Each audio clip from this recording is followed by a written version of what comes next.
Poker's legendary champions, next generation stars, and tireless ambassadors of the game, sharing their wisdom and guiding your journey to high achievement on the green felt. This is Tactical Tuesday on Chasing Poker Greatness with your hosts, Brad Wilson and Jon Chai. Welcome, my friend, to another episode of the Chasing Poker Greatness podcast. As always, these are your hosts of Tactical Tuesday, Coach Brad Wilson and Jon Chai. Jon, how you doing, sir? Doing good. How are you? Doing well. Cannot complain. Ready to look at some hands. Do we have a theme for today? Yeah. Let's kill the small talk. No small talk today. just hands. It's another value. It's going to be another value-adding episode. I hope our viewers and listeners aren't getting too sick of this theme since we've done it 3 weeks in a row. But this episode is going to tie in very, very closely with the first value betting episode, where, if you guys remember, it was mostly just Brad telling me that I was picking bad sizes and bad lines and going too thin, or not even thin, just straight up punting. But one of the things that came out of that conversation was a bet check bet value betting line as the three bet pots out of position as the pre-flop raiser. We talked about that a lot with like my overpairs of like kings and queens, and it's something that I've been thinking about a lot ever since we had that Tactical Tuesday episode, or ever since we had the discussion for Tactical Tuesday, was the bet check bet value betting line. And I did it twice recently, and so I brought in both hands to see what you thought about them and see if you think, like, now that I kind of have this new tool, this new weapon in my arsenal, am I deploying it correctly? Very good. Very good. So for the listener, just so you're aware, Jon, if you didn't realize, Jon doesn't do these episodes for you. I'm not even sure that he actually cares about you or likes you. It's very selfish on his end. He does it for the coaching, the learning, and the growth. So 2 weeks ago, I punted 3 stacks for Bunson, so. Yeah, that's what he says. That's what he says, right? But I don't know. I don't believe it. All right. So bearing that in mind, let's start looking at these hands. We only have 2 hands today, by the way, which is a departure from the past month or so of overachievement. Going back to our roots. Yeah, we're back to regular achievement, default achievement here. So hand number 1, looks like you have an ace and a jack of different suits. Everybody folds to the button. Button opens to $25. You're playing 5-10, no limit. I imagine button is a reg. Yep. And so you are going to 3-bet to $110. The big blind folds, and the button calls. Everything here pretty hunky-dory. Nothing out of the ordinary. Just the beginnings of a 3-bet pot. Flop is jack 7-3. There's 230 in the pot. Flop is rainbow. Jon has offsuit, so unlikely flush is going to come into play. First part of this, I imagine that on this board you're going to c-bet, and probably going to c-bet 50%, 30% or 50%. Oh, nice. Maybe 30%. First guess was right. Half pot. Half. So you bet 113, villain calls. Again, this is just like a well-oiled machine. Everything's totally normal up to this point. There's 456 in the pot now. Turn is a tray. So pairs the bottom card, puts up a backdoor heart draw. Jon has the ace of hearts, which is somewhat relevant in this scenario. Considering you gave away your line. Yeah, what do you think about checking here versus just betting again? I think 3 weeks ago, before that Tactical Tuesday episode, I likely would have just bet the turn again and planned on jamming the river with top pair, top kicker. I would have done the same with my overpairs, as you guys saw 2 weeks ago. Yeah. What do you think about kind of pivoting from that strategy and checking here and planning on 2xing a lot of rivers? I think it's reasonable. I think it's good. So there's a lot of like different little details in play here, but firstly, I think that like when you bet half pot, yeah, that's a big deal. Overcards are less threatening than if you did bet a third. So like if the turn checks through and the river's like a king or a queen, you can still go for value because by betting half pot, you folded out most of their king X, most of their queen X just on the flop, right? Yeah. The hands that would call half pot likely going to be like, king, queen suited with some sort of backdoor flush draw or queen 10 suited with some sort of backdoor flush draw, right? Yeah, it's got to be like some overcards with some sort of backup help or just straight up an overcard with a pair on the flop, which is now made 2-pair hand like queen jack or king jack, on the turn queen or king. So it's pretty tough for them to hit an overcard turn once they bet half pot and they call. Right. So you've reduced the threat of those cards. So basically in this spot with top pair, top kicker, you also block them from having top pair, which isn't ultra conducive to going bet jam, because then essentially like your primary targets are going to be 7x or 10s, 9s, 8s. So, I think that checking is good and makes a lot of sense. And, I think you could check this board with ace jack. I think if the board was queen high, you could check with ace queen. If the board was queen high, you could check with king queen even. So yeah, I think like checking top pairs here is good. I think you can bet sometimes and you can check sometimes. Both are reasonable. My preference would be to check though for, all the reasons that I said. And going back to that Tactical Tuesday of, a few weeks ago, like you have the option to jam like on blank rivers, and jamming is going to be exceptionally annoying with all of your bluff catchers. And when they check back on the turn, you're going to have a range that is like when they check back on the turn, they're going to have a range that's made up primarily of bluff catchers. So you're essentially making their whole range very annoyed by jamming. So yeah, like this sort of plays into multiple levels here. All of this is a good reason why, like, if you did have like sevens full here or ace tray, why like checking back the turn as the button is probably not the end of the world and probably just good poker, so that you do have some like boats and trips in your range when you check back, so that you know that you do have hands that can like profitably bluff catch facing like a river jam, which is going to come at a decent clip, I imagine.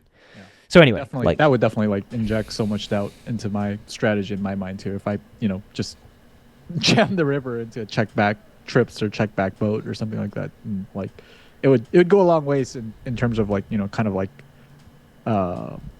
muting my strategy a little bit and making me like less excited about taking this line, which is good too.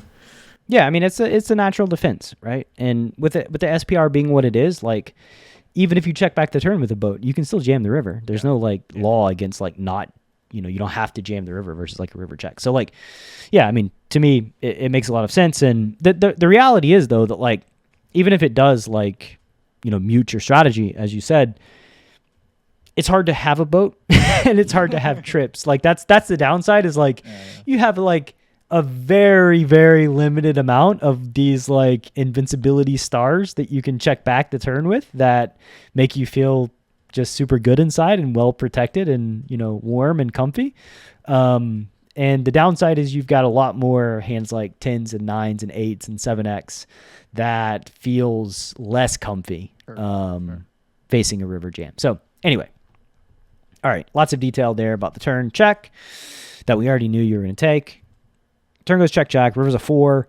4, I mean, it does a couple things. It completes 5-6. It makes pocket fours a full house. But, other than that, kind of blanky.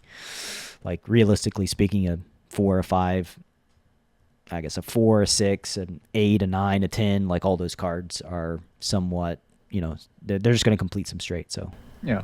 And I mean, just like, in our defense, there's probably some removal to those straights when they don't stab the turn. Some of those like zero showdown hands, like 6-5, probably bet the turn at some frequency, even like 10-8, 8-9. Yeah. So, not even though it does complete straights and complete pocket fours, I think there's some good removal to like their.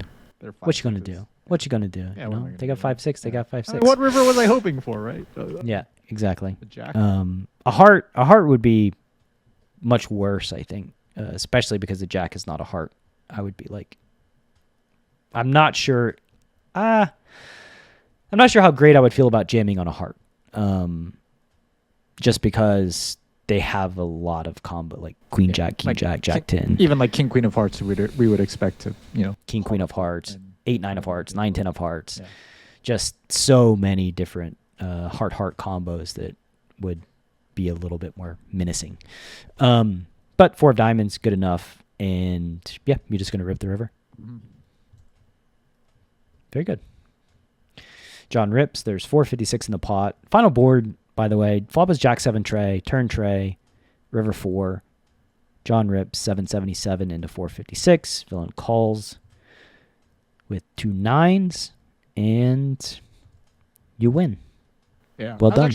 I was really happy to see the 2 9s, just from the perspective of, like, I think if I just bet the turn like I would have done 3 weeks ago, I assume 9s just folds quite frequently on the turn. Like, I likely, probably villain is more likely to call with a hand that might even be worse than 9s, but has more equity versus like my top pairs, like a hand like 7 8 or ace 7 or something like that. And so I would expect it. I would not expect to get 3 streets of value or a stack from 9s. If I just went the bet jam route. Yeah. As frequently as I do here, I think 9s just almost always calls when I take this line. Yep, I agree. I mean, maybe like it's kind of villain dependent. Like I think with some villains, it's probably always a call, and with other villains, it's probably always a fold. But yeah, I think the frequency that you get called makes it worth it. And you also do get like a favorable, like that's another thing that's like I think worthy of mention is that like the 4 of diamonds on the river is a really good card that enables you to jam, and there are other cards in other situations where like there's just too many bad cards that can come where the frequency at which you jam it just turns into like making betting the turn the better option. But like getting this brick, stars align. Like, does 9s call if the river's like a queen or a king, or a heart, something along those lines. Like, but whatever. I was actually going to ask you that. Would you ever have a size on the river that's not jam? For example, like on a king or a queen, or maybe even like an ace river, would you ever pick like a block size? Are there any other river card types where you might pick a size that's not jam? Or would you just check like the king, queen rivers and... Yeah, I think I would use a block size on some of the overcards, kings and queens. Yeah. But anyway, well played hand, good strat, well done. See, this is listener. Just listen and execute. That's all you got to do. Look at John. Look at him go. Nice hand. Now similar one coming up. All right, let's see how well it goes. Stick around. Coming back at you. Are you a lone wolf searching for the ultimate pack?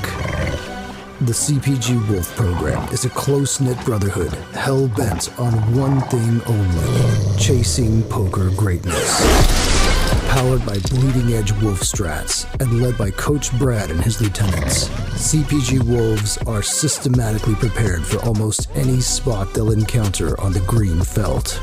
If you want to plug into an elite team and have a step-by-step game plan to realize your full poker potential, you can apply at cpgwolves.com. Space is limited, and the pack is only as strong as its weakest member. So only the hungriest, grittiest, and most driven will be accepted into the program. Applications are open at cpgwolves.com. All right. Welcome back from the break. We got some more value betting coming at you. We may as well have just made this like a monthly theme, it's like the 3rd week in a row. Maybe we could just close it out with the 4th episode of value betting after this one. Yeah, even though it won't be the theme of the month, but it's as good as it gets. I don't think we should do theme months. That's way too much pressure on me to 50 hands every month that fit the same thing. But 3-bet pots, out of position, value betting, one more hand. Speaking of, by the way, if you're in your car right now and you're thinking to yourself that you'd like to hear us cover a topic that maybe it's been a while since we've covered that topic, feel free to make a suggestion in Greatness Village. That's our Slack community, or send me an email, Brad at chasingpokergreatness.com. I forgot Forgot what my email address was there momentarily. Brad at chasingpokergreatness.com. Send your suggestion, and yeah, we enjoy things that make our lives easier, and coming up with topics definitely makes our lives easier and gives us targets to shoot at. So feel free to fire away. With that said, more value betting. Hand number 2, you got jacks. John, why don't you break down the action? All right. So we got a reg. We're playing 500 zone. So we got a reg opening the cutoff to $12.50. I'm in the big blind with jacks. I think it folds around to me. 3-bet to $55, 11 big blinds. It's going to look, start of this hand looks exactly the same as the start of the last hand. Reg calls. We get the 9-3 deuce rainbow flop. Really nice. We flop an overpair and don't have much to worry about except for how to get value. Same thing as the last hand. I start out with a half pot c-bet, I assume. Let me challenge that for a second, right? Because they do have all the sets, right? Like, so, you know, I think the listener might be worried about the sets. So how do you address that worry? So they definitely do have all, or they definitely could have all the sets. I think maybe there's like maybe like some category of reg that folds like deuces and threes facing like the blinds 3-bet. I think that used to be like the old pre-flop bootcamp charts. But let's just, you know, we'll just give them all the sets for now for simplicity's sake. So they have nines, threes, and deuces. I think that's like the question that you're bringing up, and I'm guessing that you're sort of guiding me towards this concept, is that, you know, it's something that I hear a lot at regular PPH and even some of the newer wolves is like, oh, I don't want to see bet here because, well, I do have an overpair. Villain has all the sets and I don't have any sets. I think that's true, or we all know that that's true. But I think what is being neglected there is like how small of a percentage of their total range that sets comprise. So there's only nines, threes, and deuces. If you think about like all the other pocket pairs, you know, overpairs that we beat, like pocket tens, all the 9x that they call, that's going to just be like a negligible portion of their range. And so while they do technically have like the nut advantage on this board, I think that we, as the pre-flop 3-better, still retain a big range advantage. Yep, that was it. And you know what? When they are blessed enough to flop a set and we have an overpair, guess what? They get our money. The much more frequent scenario, though, is that they don't flop a set and that they do have some kind of bluff catcher. And so, like, we want to get the money when that is the case. And so, like, structuring a strategy around the outcome of, like, oh, when, like, I'm afraid because they have sets. Well, like, yeah, that's great. But, like, you just get stacked there, and that's fine. So just worry about stacking them when they have all their bluff catchers, which comprises a much larger percentage of their total range, right? Yeah. That's the major point. Yeah, and I think like just the last thing I'll add on to that is like, you know, if you're presumably changing your strategy here because they have sets, like I don't know what the strategy change would be. I see a lot of people just check here because they say things like, oh, opponent has all the sets, villain has all the sets. Unless your plan is to check fold at some point in the hand with an overpair, you're not, you know, all you're doing is missing out on them having to bluff catch with their bluff catchers when you start out by checking here. So just like a, you know, strategically you're not like gaining anything by checking here. You're not getting stacked any less often, presumably. Right. It's almost like you're manufacturing the scenario where you start checking, and when they do go bet jam, they tend to have a set. Yeah. Well, yeah, because you're letting them go bet jam every time they have a set, and when they don't, they typically are like checking behind. So like, yeah, that's if you feel like, oh, I just run into it, they have a set every time. Well, actually, they have a set every time you play your hand in this manner and they go bet jam, then maybe they have a set at a much higher frequency than if you would just bet the flop yourself. So like there is this like sort of, you're just... Or you could take it, you know, you could be even funnier with it and be like, you know what boards where they don't have sets? Ace, king, queen. So are you going to start betting like, you know, are we happy about jacks now? Because like they don't, and then you just get to the point where you're like never happy about jacks unless you flop a set because there's never a reason to bet. By and large, is I think might be where the poker community high percentage of them sits with jacks. That may not be too far from the truth. Yeah. So anyway, with that said, flops 9 deuce tray, rainbow. John's got jacks. He bets half pot. Again, good. Villain calls. So now there's 2-2-2 in the pot. John has 4-4-0 left. you get the, wow, this is like exactly the last hand, right? The turn is a 4 Backdoor or a hearts. 4. Turn is a deuce. It pairs the board. So 9 trade deuce, turns a deuce, puts up a backdoor heart draw. Now I see that we are in the situation that we talked about a few weeks ago where it's almost the exact situation, right? Mhm. Yeah. So Are you again, checking? SBRs round 2. I think checking is totally fine. Like, oh no, Yeah. I went back in time. Just going back to like the short conversation we had in the first hand about like overcards not being that threatening. I think one of the things that one of the questions that we might get here is like, oh, Jax is still a pretty vulnerable overpair as far as overpairs go. Don't we want to protect against like King X, Queen X, and Ace X rivers? I think when we bet half pot on the flop, like we said last time, those naked King, Queen, and Ace X don't really exist, and so I think they become much less of a concern because we sized up on the flop. Yeah, they exist. It's just we've lowered the threat essentially. Like they can still hit them. Like we can still lose when the river's a king or a queen to a king or a queen. It's just a lower probability outcome in the multiverse, and we are playing in the multiverse every hand that we play poker. So you check the turn with your jacks. Imagine going for same scenario as last time. I think. Could we? Go ahead. I was just gonna ask, like, could we do like a quick hypothetical game here? So we check here. If the cutoff bet's a third, what do you do with your jacks? I would jam. Okay, what if they bet like half or 2/3, just like a larger size?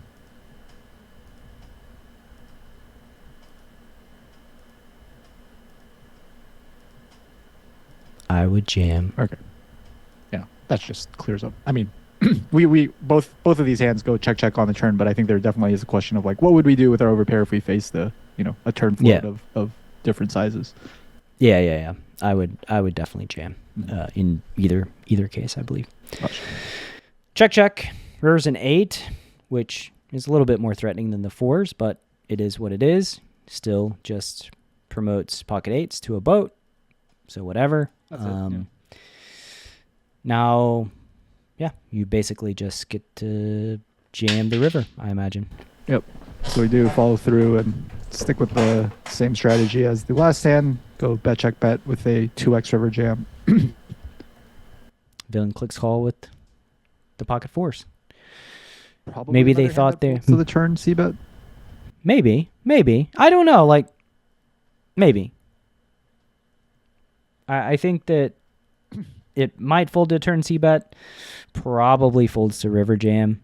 Yeah. I guess another way to like state what I'm saying right now is like if you ask me which line gets the money in more frequently versus 4s, I would pick this line. 10 times out of 10. And I would tend to agree. And again, like the last time, you got somewhat of an innocuous river. Mm-hmm. I think like an ace or a king makes things just a little bit more tricky for you here. Yeah, got just really good runouts all throughout the hand, not just the river for this one and the last one. The deuce and the 8 is just it's one of the best runouts I could ask for.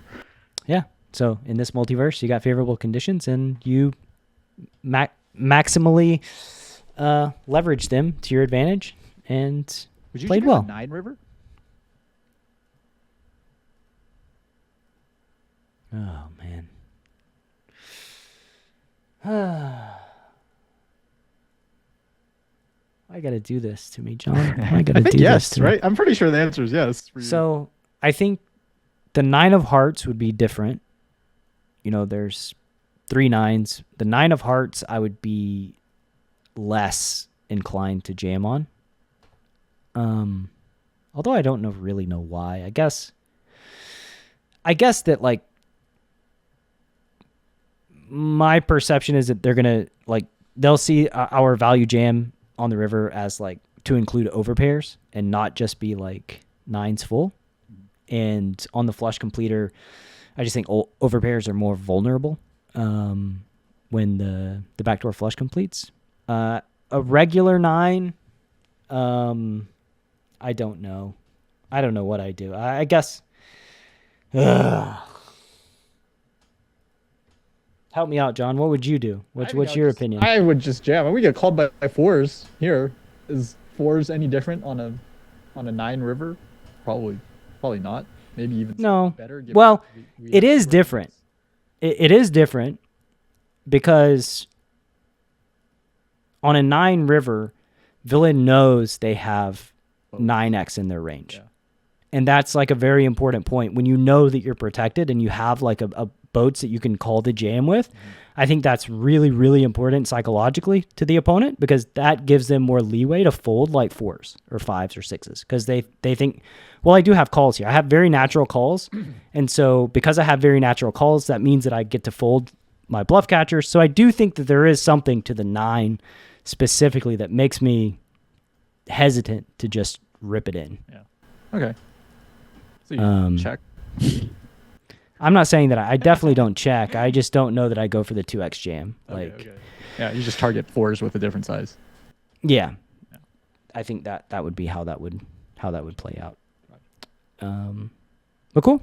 Nice hands, man. It's yeah, using something that we learned and talked about from just a couple weeks ago. It's that always feels really good. Yeah, I know. That's why I do the show. Purely selfish reasons.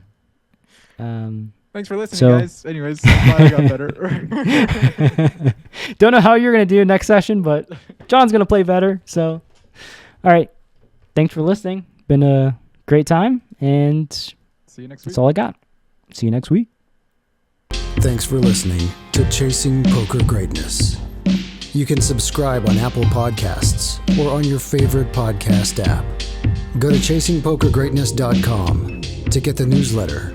Join the Greatness Village community, book a coaching session, or dive into the latest data-driven poker courses.